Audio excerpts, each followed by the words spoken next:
Hello and welcome to Cyber Death Conversations, bringing death out of the closet. My name is Kate Loving-Shank of katelovingshank.com, author of the Prayer Prescription series and creator of Cyber Death Conversations, bringing death out of the closet. My topic today is, or was, compassion, but compassion will be part of what I'm going to be talking about today, and the main topic will be burnout, because I have been a nurse for 3 decades and I've seen burnout in every stripe and fashion that you can imagine. So let me say that Squidoo has moved over to Hub Pages, and I have begun. In the process of beginning to write for Hub Pages, I created a article called Burnout, and 9 reasons why nurses are why we set ourselves up for burnout. Let me bring up something for you all.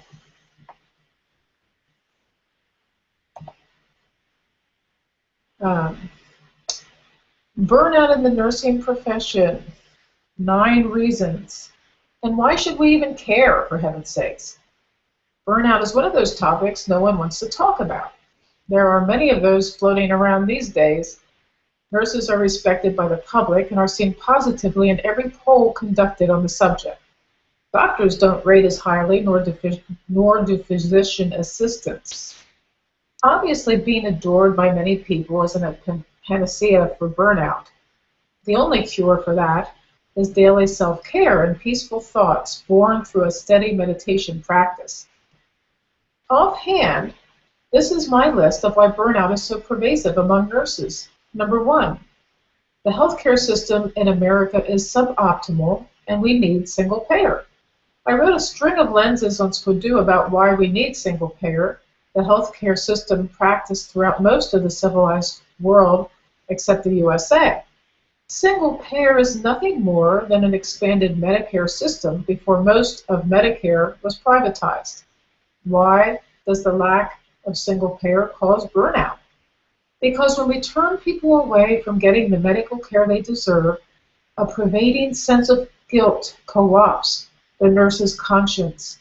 After a while, the cycle of burnout sizzles through her heart of compassion. Number 2, the next reason why burnout is so prevalent in the nursing profession, the nurse-doctor conflict. Often doctors are very cruel to nurses. I've seen it hundreds of times in my 3 decades plus practicing full-time as a nurse. And how do nurses respond? Number 3, through nurse-to-nurse horizontal hostility. Yep, they bully other nurses. I've been bullied and I know how it feels. But I have a clear conscience. I've never bullied anyone in my entire life. Number 4, nurse codependency. This burnout setup is rooted in the nurse's need to be perfect. No one can do better than she can. She never asks for help, and she pretends she has it under control. Whose control? The cure for this is letting go and letting God. Number 5, the corporate takeover of medicine. The beginning of my professional life as a nurse, corporations hadn't taken hold of the medical system as they have now. I remember we received free health care through the hospital where I worked in the mid-1980s. This trend slowly eroded with crackdowns that resulted from a litigious atmosphere here in the U.S. Single payer would help to stop all the lawsuits which come about when people feel abandoned by their burned-out healthcare providers. Number 6, overwork leading to a lack of everyday creativity. We may actually feel we are not creative people. An overabundance of a scientific worldview can drain the creativity right out of us. I used to try and convince my fellow nurses that we are all creative people. I wrote blogs, books, and articles and urged my staff to do the same. If they didn't like to write, I suggested singing, acting, painting, dancing. We put on programs twice a year that were created with the intent to prevent burnout. The people who showed up to those events were not burned out, but those who were burned out never showed up to the events. Number 7, getting sick and forcing yourself to go to work. This is a common practice, and I remember doing this one time in particular myself. I developed a cough that was getting worse every day. After a while, I could barely function. I could not sleep and watch the moon cycles go across the sky every night for at least 2 weeks. The lightning bugs were a sight to behold. The pediatric guru whom I worked closely with said, "Kate, you have whooping cough." And indeed, an unimmunized baby we had as a patient several weeks before died of pertussis. This was sobering and caused many contemplative, prayerful moments thereafter. I had a few days off and went home to bed.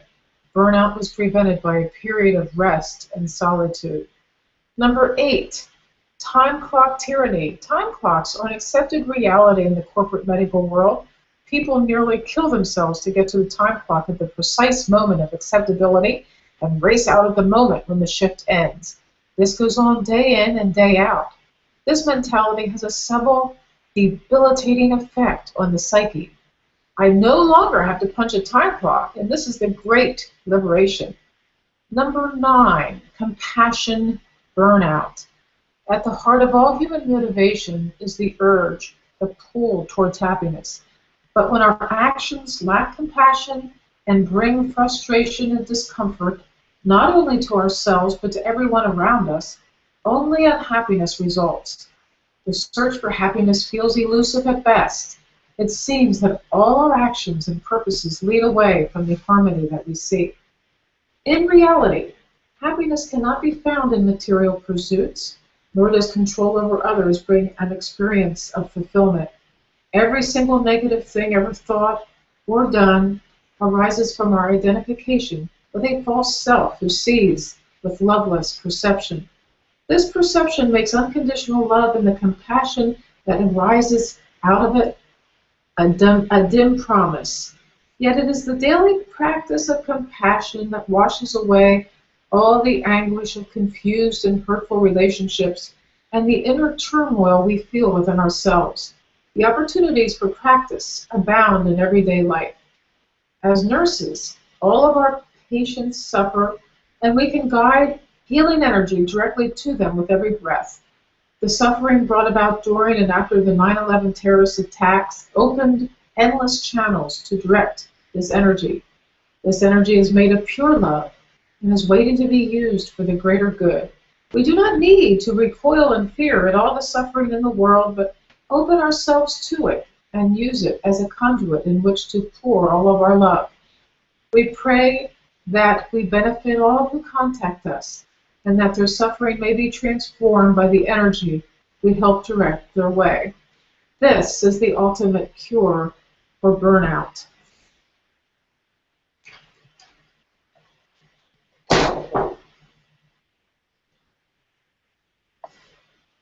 So the book there that you see is Prayer Prescriptions for Nurse Healers, and that book is what I drew a lot of the things on compassion out of it.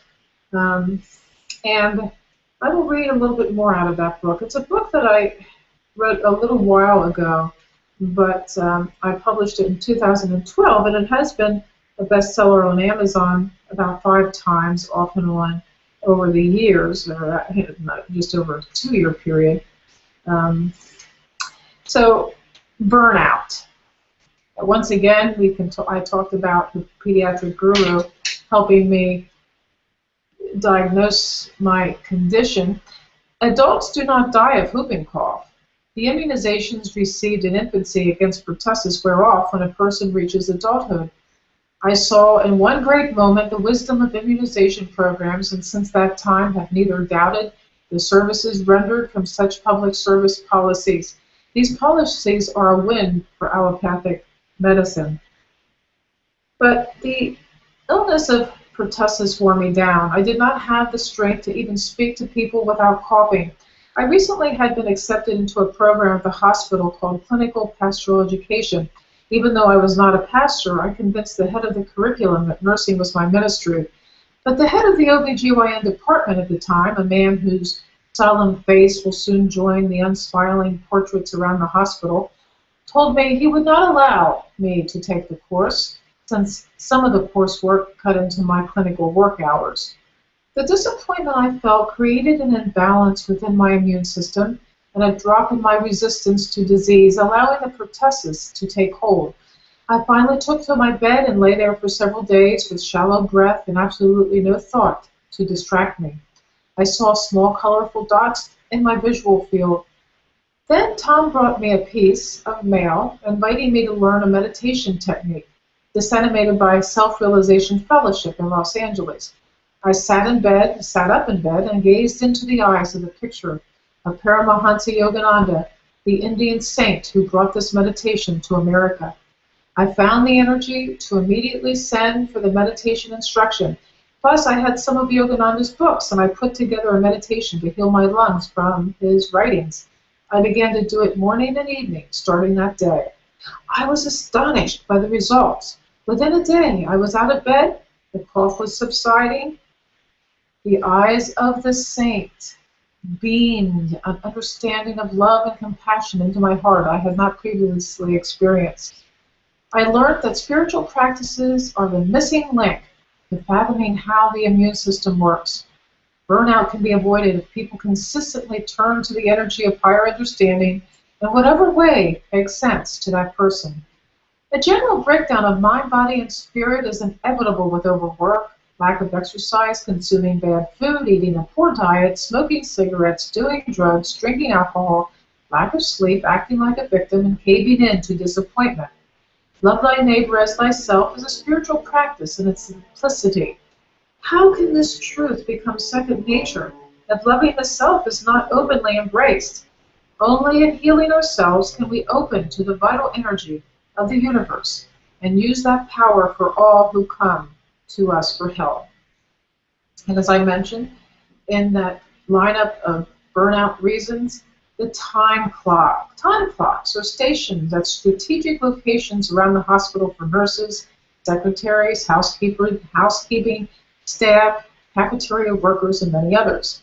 Doctors and nurse practitioners do not have to take their mandatory name badges and swipe through upon arrival and departure.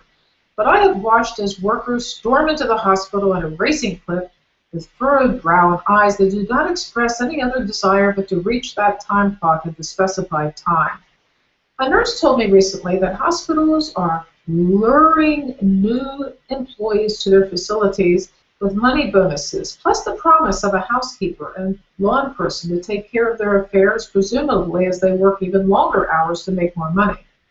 My response to this was that if the workplace assigned social harmony as its #1 priority, whereby workers were encouraged to laugh and have fun and wanted to arrive to work because of this expansive vibration channeled to unconditional service, and time clocks were banished for the tyranny that they represent, then that would be enough to lure the people who are looking for an enlightened work environment to come to such a place to work. The time clock in the basement near the clinic is the size of a small box, with a constant automated reading of the time flashing across the front of it. Around the corner and straight down the hall is the morgue. Everyone in the general vicinity shares the time clock with clinic workers, as well as those who work in physical therapy and occupational medicine, whose offices are down an opposite hallway. The lineup of workers at the time clock when the shift begins shows signs of strain after the rush to arrive, but also a certain kind of relief born from the reality of a safe arrival. At shift end, this lineup is undoubtedly in another kind of hurry, racing ahead to the rest of the day. This mad speed up is an ongoing phenomenon. The time clock encourages a fast-paced, unthinking mindset whereby to question this barbaric, unhealthy practice of always being on time, whose time is equal to going up against a fascist dictator. It seems that the worker never dares to question this manner of operation. If I was required to swipe in at the time clock, which I was in years later, I would be the leader of a time clock rebellion. I would organize a time clock hunger strike, and workers all through the hospital would do an organized sit-in to protest this obviously unhealthy practice of reporting to a time clock. Moments better spent fostering social harmony in the workplace. The time clock box could be transformed to a collection coffer to feed the hungry in our community. Only then will the age of Aquarius officially begin. So I would like you to go over to katelovingshank.com, join-my-community. And I am planning all kinds of other things, including weekly cyber death conversation, Google Hangout, Hanginars, and I am going to be putting a few more books up on Kindle and create space and creating a teleseminar in the future with guests, and we will be having cyber death conversations as if death is a natural process, as if death is something that already has come out of the closet, and we are all rejoicing in the fact that not when or not if, but when death comes and joins us to a larger vista of dimension, that we will celebrate and allow our loved ones to go when they have to go. It's not something that we have to dread. So thank you very much. Woo, let's see here. Thank you very much. I hope you have a wonderful rest of the day. Let's see. katelovingshank.com/join-my-community. And have a beautiful, beautiful day. Namaste. Peace on earth. Love to you. Bye.